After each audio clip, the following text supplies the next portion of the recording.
বুবলির সাথে কে এই সুদর্শন যুবক, কি তার পরিচয়, কেনই বা মাতলেন এই দুইজন খুনসুটিতে, সব গল্প হবে আজ। বর্তমান বাংলা সিনেমায় বুবলি মানেই যেন আলাদা আবেগ, আলাদা আগ্রহ এবং আলাদা কিছু মানুষের মধ্যে।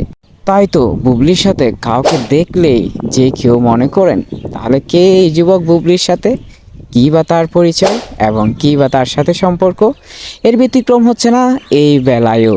দর্শক, আপনাদের আরো অপেক্ষা করাতে চাচ্ছি না এবং সন্দেহের তীর দানা বাঁধুক তাও চাচ্ছি না। বলে দিচ্ছি এই যুবকের পরিচয়। তিনি আর কেউ নন, রোমান রশিদ খান। তিনি মূলত মাছরাঙা টেলিভিশনের ডেপুটি ম্যানেজার, সেই সাথে ফিল্ম এবং ড্রামার স্ক্রিপ্ট রাইটার হিসেবে কাজ করেন তিনি। মূলত মাছরাঙা টেলিভিশনে এক রান্নার রিয়েলিটি শোর আয়োজন করা হয়েছে, যেখানে বুবলি ইনভাইটেড গেস্ট হিসেবে।